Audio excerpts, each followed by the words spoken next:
بی بی فاطمه زهرا سلام الله علیها وربنې یو روایت بیان کړی دی چې کوم کس موز نه کوي نو هغه دپاره 15 قسمه عذاب دی و حدیث کې 18 قسمه دی خو د ورمنې بی بی کوم روایت کړی دی کې د ورمنې یې چې 15 قسمه عذاب دی دی کس دپاره چې څوک موز نه کوي ټولو نه اول دا دی چې د دې عمر کې به بیخي برکت نه وي داسې شپه ورځ ورباندې تېرېږي سره ورته پته نه لګېږي او د دې رزق کې به برکت نه وي او بل دا د نیکو خلکو کوم یو علامات وي هغه چهرې کې نور وي دي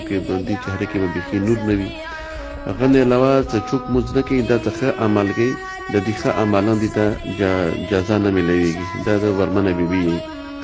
او د دې کومه دعا دی هغه د دې دعا نه قبلېږي او ښه خلک هم دې دپاره دعا کوي ښه خلک دې دپاره دعا کوي دغو دعا هم نه قبلېږي دې دپاره نه ښه خلک دې دپاره دعا کوي هغه هم نه قبلېږي بیا ورمنه بیبي یې چې دا کوم روایت یې کړی دی چې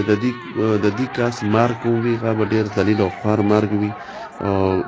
زنګدان ټایم کې به دا ډېر سخت تږی وي ځکه د ټولې دنیا د سمندر اوبو دې باندې وڅښلی که نه هغه باوجود باندې دا ډېر سخت تږی وي او د ټولې دنیا طعامونه ټیکالې دې باندې وخورئ او دا به زنګدان ټایم کې ډېر سخت وږی وي تقریبا 15 خاصیتونه دي ذکر کړي دي 15 قسمه عذاب ذکر کړی دی ورمنې بی بی فاطمه زهرا سلام الله علیها هغه نه علاوه دي دومره سخت عذاب دي دي کس لکه یو کس راغله پیغمبر اکرم صلی الله علیه و آله وسلم خدمت ته راغله ورته ویل چې یا رسول الله زه غریب یم مسکین یم او څه طریقه وشي چې د روزي مې ازاده شي پیغمبر ورته چې ته موز نه کوې زه نه موز نه کوم ستا کور کې داسې څوک دي چې هغه د موز نه کوي زه نه کور کې مون ټول کسان موز کوي څخه کېدای شي د تا همسایه څوک وي چې هغه موز نه کوي هغه وجې نه د تا کور باندې عذاب نازلېدی شي د داسې عذاب دی ورته چې یا رسول الله سره پورې چې ما ته علم دی ما سره کوم همسایه دي هغو د هم موز کوي جبرائیل نازل شو جبرائیل ورته وویل چې یا رسول الله دې کس ته وویه یوه صحرا کې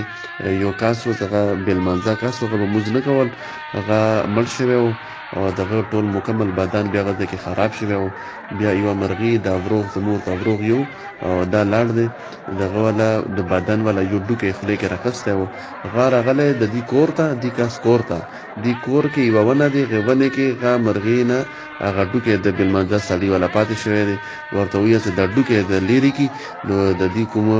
روزي دی خدای به د دې روزي کې نور برکات واچوي او بیا چې کله هغه ډوکی لرې کړه د یوه مړي والا چې هغه مړی هغه یو ډوکی هغه کور کې و هغه دا حالات و که نه نو دې وجې نه د ځینې کوم اعمال دي د دوی بیا ډېر سخت عذاب وي